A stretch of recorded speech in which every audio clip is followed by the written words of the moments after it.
Desafios. Oferecimento Forte Leve. É muito mais caixa d'água.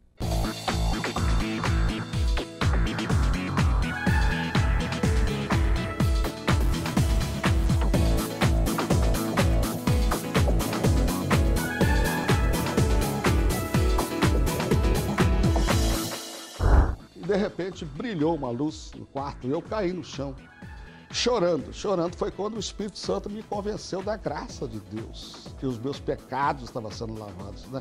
Você que está nos ouvindo, tome uma decisão e convide Jesus para fazer parte da sua vida também. Aqui, Estados Unidos, isso aqui é o que o brasileiro paga, com 5 contos. É justo? Inunda o meu ser,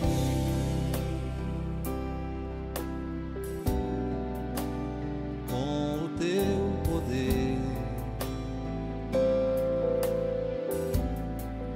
inunda o meu ser.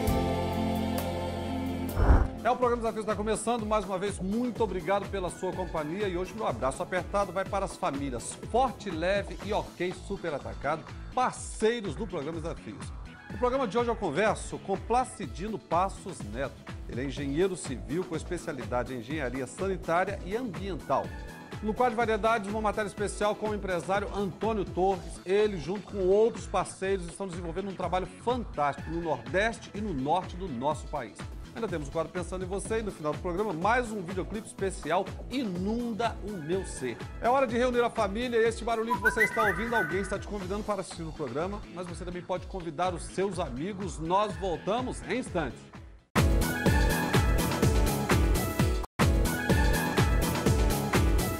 A partir desse momento tem um bate-papo com Placidino Passos Neto. Ele que é engenheiro civil com especialidade em engenharia sanitária e ambiental. Vou te chamar de Passos. Tudo bem. Uma alegria receber o programa Desafios. Tudo bem, pastor, também, para mim é muita alegria. Quero cumprimentar bem o senhor, as pessoas que estão nos assistindo, que você possa estar abençoando cada uma das suas vidas. Você como engenheiro nas áreas aí sanitária e ambiental e executando obras não somente no estado e também fora, não é isso? Sim, tanto no estado quanto fora do estado, a gente tem dado assessoria técnica a empresas que atuam nessa área ambiental em vários projetos, né? Pelo Brasil afora, né? Várias situações. Então, Passos, como você está vendo esse momento no Brasil? Porque hoje nós já ouvimos que há uma certa oxigenação da economia, uma retomada. Como que você tem viajado em vários estados e na área da construção você está assistindo o nosso mercado?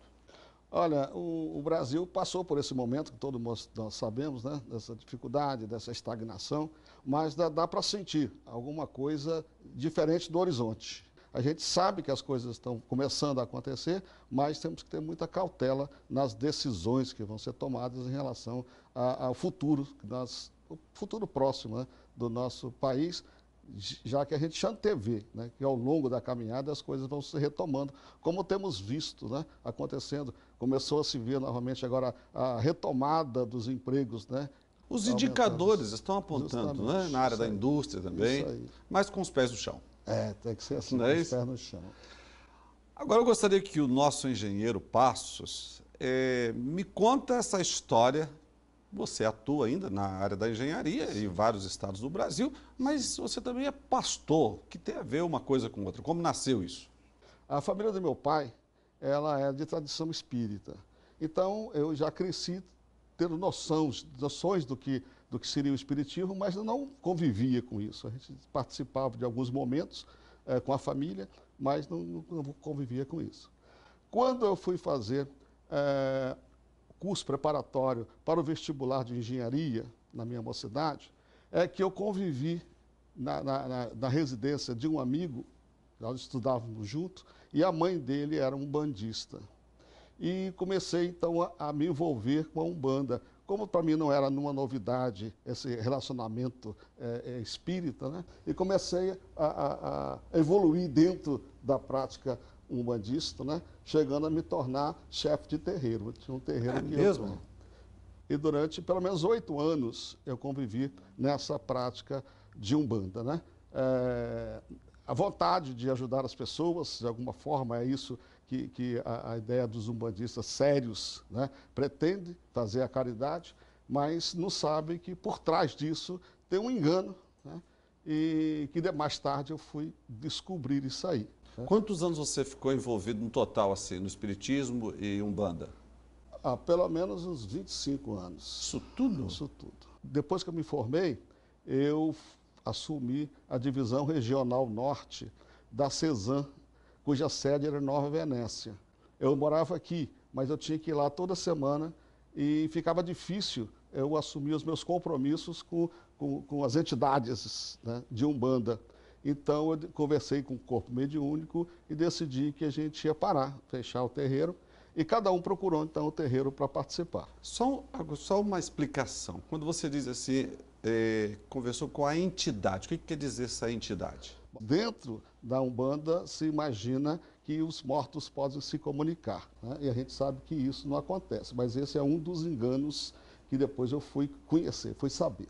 Mas a entidade era, por exemplo, o que se chama de preto velho, caboclo, né? Os orixás de Umbanda, essas entidades. Na verdade, que essas pessoas que participam recebem esses espíritos, é isso? Oferece o seu corpo para que eles se apossem, né? E a ideia é que você pode estar ajudando a esses espíritos, né, a evoluírem fazendo a caridade, usando o seu corpo, né, para se manifestar e fazer os trabalhos que devem ser feitos. E a ideia toda é que é feito para fazer o bem às pessoas, né? E foi isso o que me levou a buscar a Umbanda, esse desejo de fazer o bem às pessoas dessa forma, né? Quando eu encerrei os terreiros que as pessoas se espalharam, eu comecei a frequentar um outro terreiro em Guarapari. Eu vinha do interior, né, na sexta-feira e seguia à noite para o terreiro em Guarapari. Já não era mais sobre o meu comando, né? Tinha outros chefes de terreiro, era outra forma de trabalho. Foi quando eu comecei a ver algumas coisas que não aconteciam no meu terreiro. E, às vezes, as mesmas entidades que falavam que faziam bem, em outros momentos estavam aceitando pedidos de situações para fazer mal a outras pessoas. Para derrubar um sócio da sociedade, para desfazer um casamento porque alguém estava interessado no marido ou na mulher do outro. E aí isso começou a me espantar. Você chegou a fazer aqueles trabalhos? Sim, nas encruzilhadas, na beira da praia, no cemitério, na floresta, as consagrações para os seus guias. Aí então, quando eu decidi, né, que eu vi aquilo, que eu me assustei com aquilo que eu tinha visto nesse centro que eu estava frequentando, eu parei e vou pensar agora como é que vai ser daqui para frente. Nessa época, né, aí eu recebi de presente uma coleção dos livros de Allan Kardec, da doutrina espírita. Aí o livro dos espíritos, o livro dos médiuns, Céu e Inferno, obras póstumas, toda uma coleção encadernada, bonita. Eu comecei a ler a doutrina, sobre a doutrina espírita. Aí eu me maravilhei com isso. Mas, na verdade, você saiu de uma linha espírita para uma outra linha espírita. Justamente. Só que agora como se fosse um outro nível. Um outro nível. Não é isso que é o kardecismo? Na realidade é isso aí. A diferença do mediunismo para o kardecismo é porque a Umbanda, ela não tem doutrina, ela tem uma vivência, vamos dizer assim, tá? É o chamado mediunismo mesmo. São os fenômenos que acontecem ali. Já no kardecismo existe a doutrina, ou seja, tem todo o ensinamento, todo um arcabouço doutrinário que explica tudo. Como nasceu, então, a história de Cristo na sua vida, que você deixou esses 25 anos aí do espiritismo, da Umbanda, do kardecismo, e até se tornou um pastor? Bom, houve um problema familiar muito sério, deprimente até, e aí eu perdi o rumo. Eu entrei em depressão, na época eu perdi família, perdi bens, né? Com esse emprego, eu fui lá, entreguei meu emprego, pedi conta e fui morar de favor na casa da minha irmã. Fiquei um tempo desse jeito, eu precisava me sustentar de alguma forma, então eu fui ao mercado e fui trabalhar numa empresa. Eu me tornei, então, gerente de projeto de engenharia de uma empresa dentro da Vale do Rio Doce. E ali eu conheci uma moça empregada da Vale do Rio Doce. Hoje ela é minha esposa, né? Mas houve uma série de conferências na Igreja Metodista Central, em Vitória, e eu fui lá, certamente ele ia falar sobre o espiritismo de alguma forma. Só que ele começou a pregar, e depois falou assim, na verdade, os espíritas são adoradores de Satanás. Aí, isso você ouviu dentro da igreja? Dentro da igreja. E depois falou bem claro, o umbandista, o kardecista, o candomblessista são adoradores de Satanás. Mas aí eu peguei a Bíblia e vou estudar a Bíblia e vou mostrar para esses crentes como está a doutrina espírita dentro da Bíblia. E comecei a ler a Bíblia, estudar a Bíblia, e comecei a ver as incoerências. Quando fala da reencarnação, e a Bíblia fala que o homem é dado morrer uma só vez, depois disso ao juízo. Depois fala que não pode haver comunicação de vivos com os mortos. Mas eu consegui entender tudo aquilo, mas não consegui entender a graça de Deus. Nós somos preparados para pagar por tudo, né? E eu também tinha essa ideia. Tanto dentro do Espiritismo, você tem que pagar pelo que você fez, nem esteja com várias encarnações para você pagar. É isso que a gente aprende. Eu não conseguia entender que de uma hora para outra estava tudo apagado, minhas dificuldades, meus problemas. Eu falei até para minha esposa uma vez, o Deus de vocês é muito bonzinho demais. E essa é a diferença, né, Passos, da pessoa que ela se converte, porque o preço já foi pago. Essa que é a diferença. Jesus pagou todo o preço, você não tem que pagar mais nada pela sua salvação. Mas eu não atingia isso, né? Mas aí aconteceu que o pai da minha esposa foi a Campos visitar a mãe dele, teve um AVC e foi para o hospital. Eu estava nesse quarto e de repente brilhou uma luz no quarto e eu caí no chão, chorando. Chorando foi quando o Espírito Santo me convenceu da graça de Deus, que os meus pecados estavam sendo lavados, né? E foi ali, eu chorei, foi ali, não sei quanto tempo demorou, eu sei que Deus tratou meu coração, e ali eu comprometi com Deus, falei, eu já conhecia aquele texto do filho pródigo, né? E falei, Deus, eu estava perdido e fui achado, eu estava morto e revivi. Agora a minha vida é sua, e a partir de agora eu vou pregar a sua palavra, pregar essa mensagem que mudou a minha vida, e pode mudar a vida de muitas pessoas. E como que esse telespectador que está em casa agora nos assistindo, ele pode receber este Jesus que impactou sua vida, que mudou e já está aí caminhando há 30 anos com ele? A primeira coisa que você precisa fazer é saber que você depende de Deus. Todos nós dependemos de Deus. E nós precisamos deixar que esse Deus entre na nossa vida para mudar a nossa história. Muitas vezes nós estamos nos segurando, impedindo que Deus haja, porque a gente acha que pode resolver pelos nossos próprios meios, pelos nossos próprios conhecimentos, pela nossa força, mas desista de tudo isso e fala, Jesus, entra no meu coração, eu te recebo como meu único Senhor e Salvador. E a partir daí, você vai caminhar numa nova estrada, numa nova trilha, guardado e abençoado por esse Deus que tem prometido isso há séculos. E tem acontecido na vida de tantas pessoas, como aconteceu na minha. E eu louvo a Deus porque eu tenho certeza que vai agir na sua também. Grande Passos, uma alegria receber no programa Desafios. Quero agradecer por abrir o seu coração, abrir a sua vida para todos nós aí. Parabéns por essa experiência aí com o nosso Deus. Obrigado, Eli. Que Deus te abençoe. Deus abençoe você também, o seu programa. E cada espectador que está nos assistindo também receba essa bênção e essa unção na sua vida. Amém. Para você que está em casa, hoje eu conversei com Placidino Passos Neto. Ele é engenheiro civil, com especialidade em engenharia sanitária e ambiental. Todos nós temos uma história para contar. E nós podemos contar essa história a partir de Jesus ou insistir sem Ele. A escolha continua sendo sua, mas Jesus, Ele quer te dar uma história nova para contar. Desafios, volta já.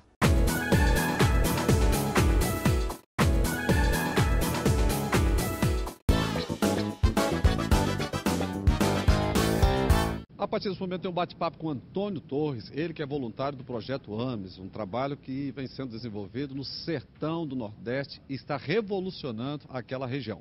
Antônio, uma alegria estar com você aqui no programa Desafios.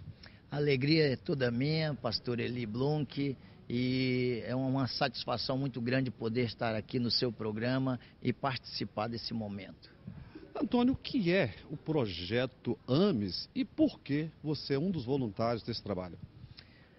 Na realidade, a AMES foi uma agência missionária criada aqui no nosso estado com o objetivo de promover o envio de missionários para a evangelização do nosso sertão do Brasil.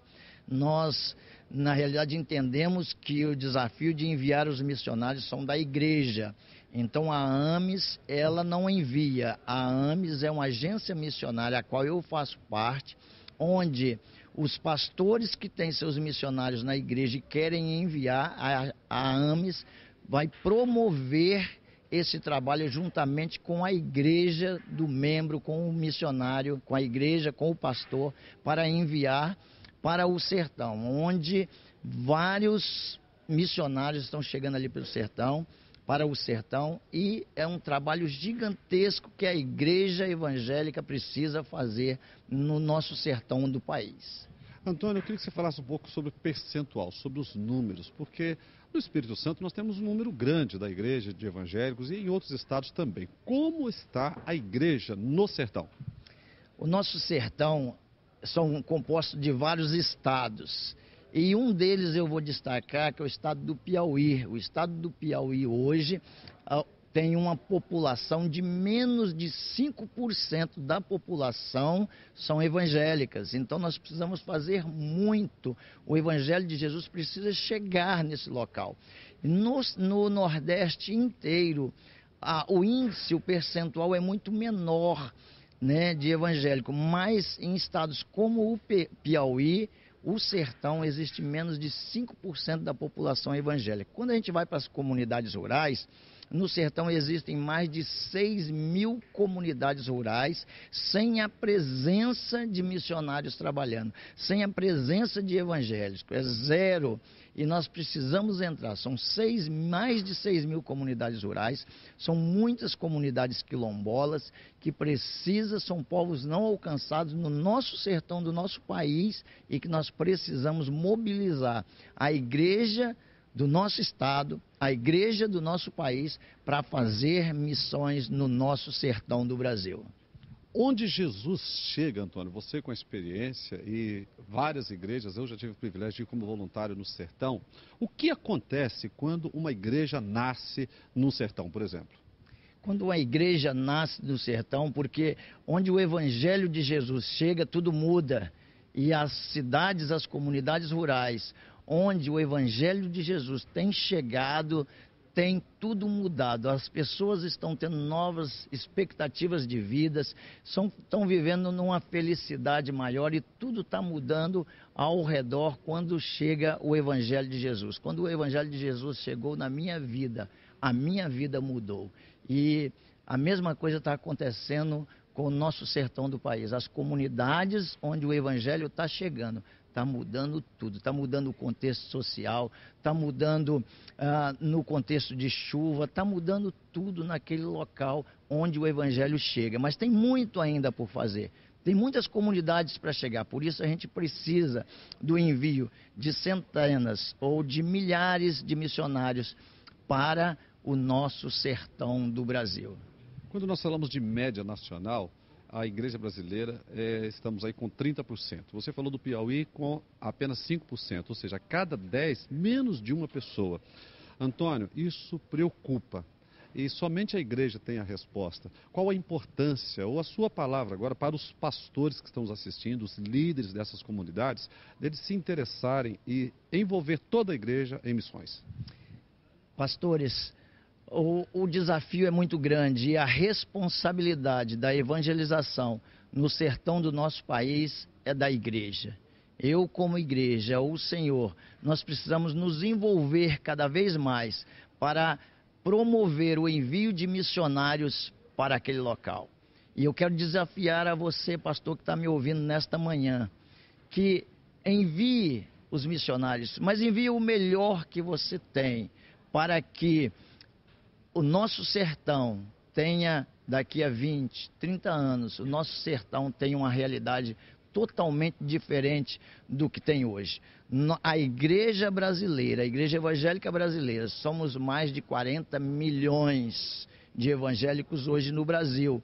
E, infelizmente, 0,01% são de envio de missionários, não só para o Brasil, para o mundo. Então, a igreja não está enviando quase nada. Nós precisamos mudar essa realidade. E esse desafio é da igreja. Portanto, pastores, você que está me ouvindo, toma uma postura e fala, é comigo isso. E essa responsabilidade é da nossa igreja. Nós, como igreja, precisamos ir dormir e ficar com isso incomodando a cada momento. Antônio, qual é a condição social nessas comunidades do nosso sertão? As condições sociais são adversas. Infelizmente, a desigualdade, a distribuição de renda, a desigualdade social é muito grande ali nessas comunidades. Infelizmente, a gente encontra ali famílias inteiras no alcoolismo. A droga tem chegado às comunidades rurais também. E o que a gente vê de mais triste é que meninas, adolescentes, muitas vezes já engravidam numa condição de na idade dela começar a brincar de boneca, ela então está às vezes aprendendo a brincar de boneca com seu próprio filho. Isso precisa mudar no nosso sertão e quando o evangelho chegar isso vai mudar. Antônio, e o nosso telespectador que está em casa nos assistindo, qual a importância dele receber, abrir o coração para Jesus? Você que está nos ouvindo, quando eu tive a experiência com Jesus, Jesus transformou toda a minha vida. Jesus me deu paz, Jesus me deu felicidade, Jesus me deu um lar com harmonia, Jesus restaurou toda a minha vida. Você que está nos ouvindo, tome uma decisão e convide Jesus para fazer parte da sua vida também. Convide Jesus hoje para fazer morada na sua casa. E você vai ver como Jesus vai mudar a história da sua vida, assim como mudou a história da minha vida. Antônio, quero agradecer por você ter atendido o nosso convite dessa entrevista aqui para o programa Desafios e parabéns por esse compromisso que você tem com a obra de Deus e principalmente lá no campo missionário. Amém. Glória a Deus. Que Deus te abençoe. Que Deus te abençoe também. Continue firme aí, levando o Evangelho de Jesus. Para a glória do Senhor. Para a glória de Jesus. Para você que está em casa, hoje eu conversei com Antônio Torres, ele que é um dos voluntários desse ministério AMES. Olha, as informações estão no vídeo. Entre em contato, se informe. Você que é líder de uma igreja, pastor, pastora, invista em missões. E você que está me assistindo ainda não teve uma experiência com Jesus, não deixe para depois. Jesus quer impactar e te dar uma história diferente para contar. Desafios, volta já.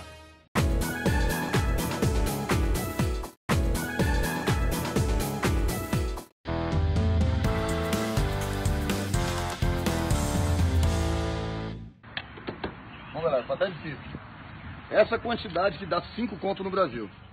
Agora vamos ver quanto de combustível eu coloco com 5 conto aqui nos Estados Unidos. Vem comigo.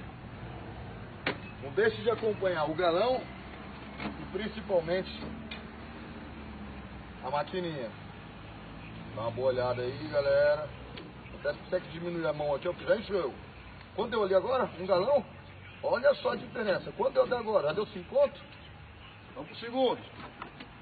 Vamos continuar, senão a máquina para. Olha lá. O X é o primeiro galão.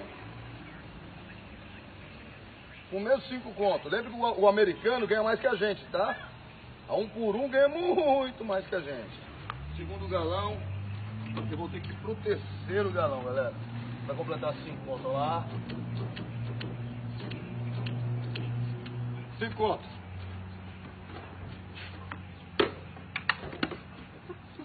Isso aqui, ó. Vivendo nos Estados Unidos.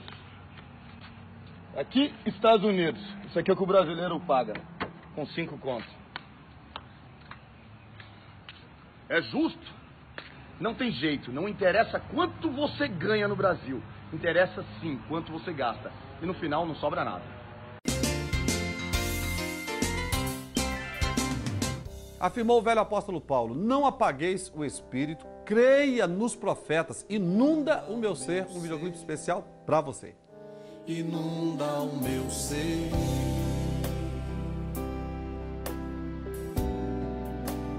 com o teu poder. Inunda o meu ser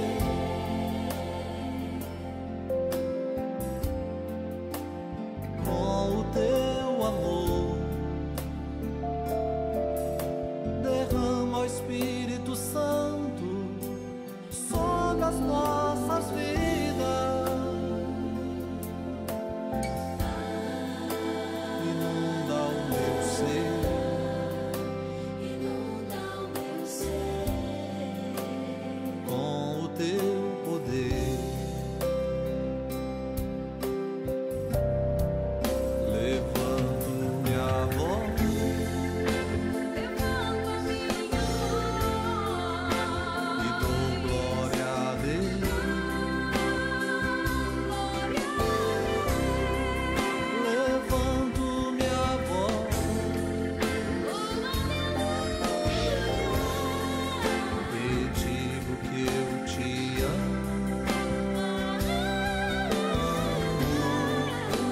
inunda o meu ser. Estamos encerrando mais um programa Desafios, mas continue conosco através dos nossos endereços eletrônicos. Muito obrigado pela sua companhia e até o próximo programa, se Deus quiser. Eu quero ser cheio. Eu quero ser cheio do teu poder.